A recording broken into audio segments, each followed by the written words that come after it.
जय हिंद साथियों। मैं आपको इस वीडियो में संख्या प्रणाली से संबंधित टॉपिक को बताने वाला हूं। चलो देख लेते हैं संख्या प्रणाली क्या होता है, इस पे पूरे डिटेल पे चर्चा करेंगे। संख्या प्रणाली मतलब संख्या से संबंधित है। तो संख्या के कितने प्रकार होते होंगे? संख्या के जो प्रकार है वो दो प्रकार है। संख्या प्रणाली मतलब संख्या के दो प्रकार। पहला जो प्रकार है उसे हम कहते हैं वास्तविक प्रकार, और जो दूसरा प्रकार है उसे हम कहते हैं काल्पनिक प्रकार कहते हैं। तो वास्तविक और काल्पनिक क्या होता है? वास्तविक का मतलब होता है वो नंबर जो हम लिखने में उपयोग करते हैं, और काल्पनिक का मतलब क्या होता है? काल्पनिक का मतलब वो नंबर जिनका उपयोग हम सिर्फ और सिर्फ अपने दिमाग में सोचने पे करते हैं, जबकि उसका वास्तविक जीवन में कोई महत्व नहीं होता है। जैसे कि कह देते हैं असंख्य नंबर। असंख्य नंबर, अब असंख्य नंबर जो है इसको हम सिर्फ सोचते हैं लेकिन कुछ करते नहीं उसके बारे में। तो असंख्य नंबर जो है वो है काल्पनिक नंबर है। और वास्तविक नंबर का मतलब है, वास्तविक संख्या का मतलब है कि जो एक दो चार चाहे वो कुछ भी हो, ठीक है, वो सब वास्तविक संख्या है। अब ये काल्पनिक का तो कोई प्रकार नहीं होता है, लेकिन वास्तविक का प्रकार होता है। वास्तविक के दो प्रकार हैं। एक प्रकार को हम कहते हैं परिमेय कहते हैं, और दूसरे प्रकार को हम अपरिमेय कहते हैं। ये परिमेय और अपरिमेय क्या होता है, कैसे पता चलेगा कि कौन सा अपरिमेय और कौन सा परिमेय है? परिमेय का मतलब है जो इस तरह से नंबर में हो, 5/2, 1/7, इस तरह से जो आपको दिखाई देता है ये सब परिमेय संख्या कहलाता है। लेकिन अपरिमेय संख्या जो है वो कोई भी कंडीशन में ऐसा नहीं रहता, इससे अलग रहेगा। जैसे कि √2, √5, फिर पाई, रेडियम, ठीक है, ये सब क्या कहलाता है? ये सब कहलाता है अपरिमेय संख्या। परिमेय संख्या और अपरिमेय संख्या में डिफरेंस यही है कि परिमेय संख्या जो है वो सिंपल नंबर टाइप से है, जबकि अपरिमेय संख्या जो है वो थोड़ा सा लेंथी और पेचीदा होता है। परिमेय संख्या के भी अब प्रकार है, अपरिमेय का कोई प्रकार नहीं होता है।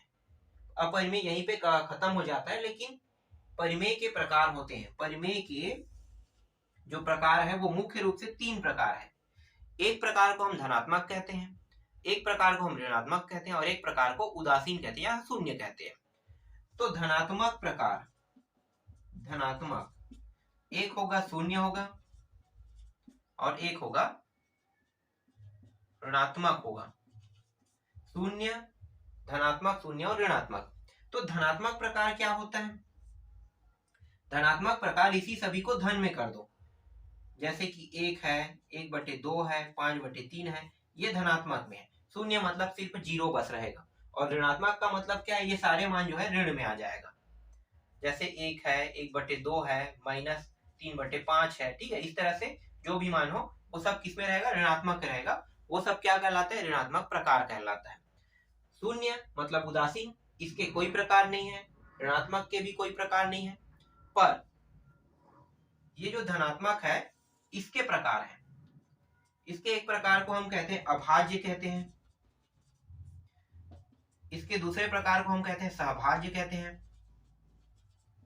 तीसरे प्रकार को हम कहते हैं भाज्य कहते हैं, और दो प्रकार और है, एक है सम है और एक प्रकार और है विषम है। क्या होता है अभाज्य संख्या? अभाज्य संख्या वो होता है जो कभी भी किसी नंबर से भाग नहीं जाता है, हम उसे अभाज्य संख्या कहते हैं। जैसे कि 2, 3, 5, 7, 11, ये सब क्या है? अभाज्य संख्या है, जो कभी भी किसी नंबर से भाग नहीं जाएगा। और सहभाज्य क्या होता है? सहभाज्य मतलब ऐसा नंबर जो एक ही नंबर से भाग चला जाए, उसे हम कहते हैं सहभाज्य कहते हैं। ठीक है, दो अंक अगर वहां पे दिए हुए हैं तो दोनों अंक जो है एक ही नंबर से भाग चले जाए, उसको हम सहभाज्य कहते हैं।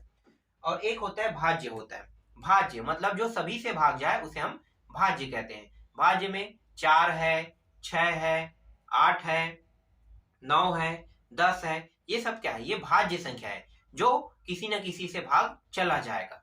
इसके बाद एक प्रकार आता है सम, और एक प्रकार है विषम। सम मतलब 2, 4, 6, 8, 10, 12, ये सम संख्या है। और विषम संख्या क्या होता है? विषम संख्या होता है 1, 3, 5, 7, 9, ठीक है, ये क्या होता है? विषम संख्या होता है। यहाँ पे मैंने थोड़ा सा जल्दी जल्दी कर दिया, ठीक है। परिमेय के दो प्रकार होते हैं, यहाँ पे मैंने एक गलती किया है। परिमेय के प्रकार में प्राकृत और अप्राकृत आता है, ठीक है, मतलब प्राकृत का आपको लेना है।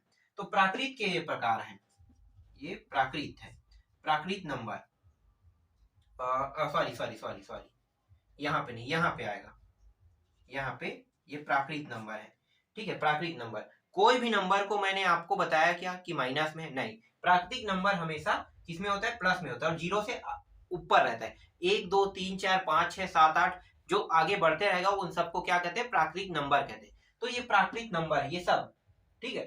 अभाज्य, सभाज्य, भाज्य, सम और विषम, ये सब के सब प्राकृतिक नंबर ही कहलाते हैं।